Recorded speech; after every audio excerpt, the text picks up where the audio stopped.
The alien queen's daughter had been missing for 25 years, now she came back. Beginning, the vanished heir. The throne world of Zarathus Prime had not known peace in decades. Once, its crystal cities glittered with interstellar trade, its gardens spilled fragrant blossoms into artificial skies, and its rulers commanded fleets across 5 galaxies. But that was before the tragedy, the disappearance of Princess Serenia, only child of Queen Athelia the Radiant. 25 years earlier, the heir to the throne had vanished without a trace during a state visit to a distant colony. Theories had abounded: pirates, assassins, kidnappers, even political betrayal within the palace walls. Despite endless investigations, no body had ever been found. The queen, once famed for her brilliance and warmth, had grown cold, her rule sharpened into iron. She had banned the word closure from her court. To her, Serenia was not dead, merely taken. For 25 years, she kept a star beacon burning atop the palace spire, a beacon visible across half the sector. And then, on the eve of Zarathus' triquadrennial festival of light, the beacon flickered and changed. It pulsed in resonance with a foreign ship emerging from warp near the throne world. The vessel was old, patched together from human and alien technology, clearly scarred by years of hard travel. Its transponder identified it as the Wayfarer's Hope, a forgotten cargo freighter class. What stunned the royal guards was not the ship itself but the figure who stepped down its ramp.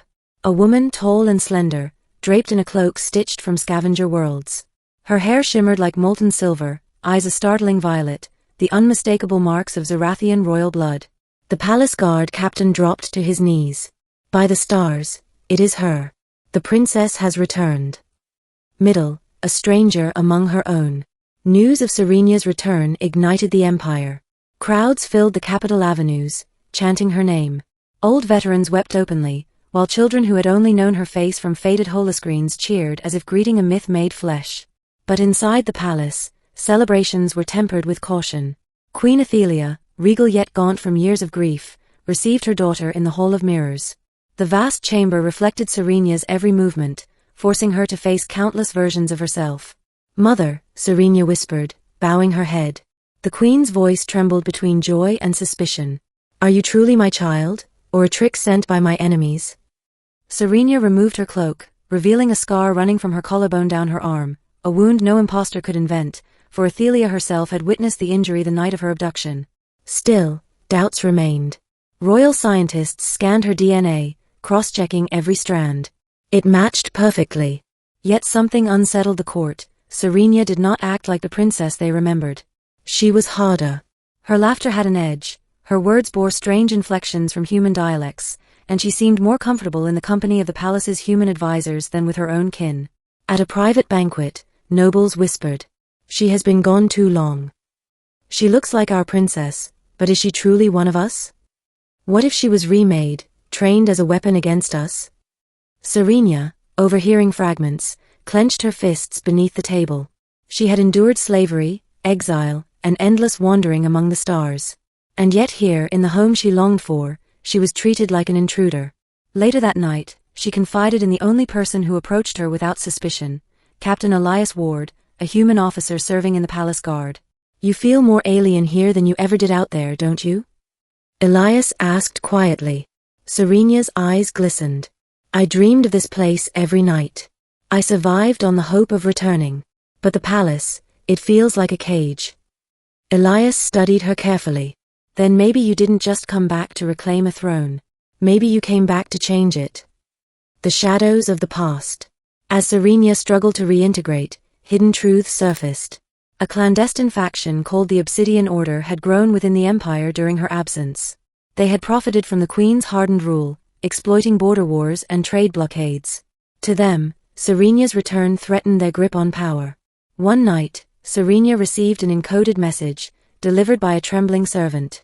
The message contained a single phrase: "Ask not who took you, but who let them." Haunted, Serenia demanded answers. She returned to the place of her abduction, an abandoned colony station orbiting a dying star.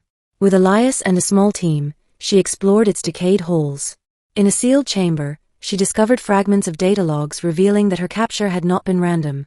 Someone within the palace had deliberately lowered security shields that night. The traitor had been a court minister, long dead now, but the logs also contained communications with others still alive, figures now at the height of power in the Obsidian Order. The betrayal was deeper than she ever imagined. Her own disappearance had been engineered not just by pirates, but by Zarathian nobles who saw her as a threat to their ambitions. Fury burned inside her. For 25 years, she had been enslaved, fighting for scraps on human fringe worlds, surviving battles in arenas, and learning the brutal ways of survival, because of her own people. When she returned, she had hoped for healing. Instead, she had uncovered rot. Middle to climax, the gathering storm. Word of Serenia's discoveries spread quickly. The Obsidian Order painted her as a liar, claiming she was a pretender sent to destabilize the Empire. They mobilized fleets, sparking fears of civil war. The Queen, torn between loyalty to her council and love for her daughter, faced an impossible choice. If she openly supported Serenia, she risked tearing the Empire apart. If she remained silent, her daughter's name would be buried under slander. At last, Athelia spoke to Serenia in private. "You are my child, but you must understand, I rule not just for myself but for billions. If I side with you, blood will flow in the streets." Serenia's voice was like steel. "Blood has already flowed. Mine. The blood of innocents sacrificed while your nobles fattened themselves on war.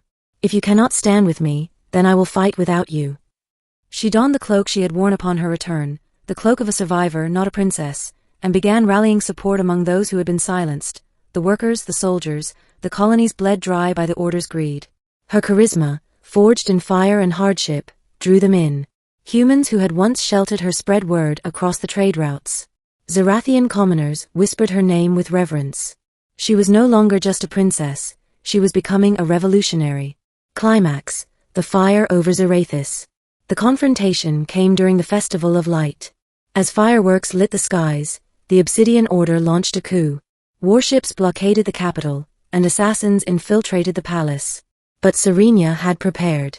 She led a counterforce of loyal guards and common folk who had smuggled weapons into the city.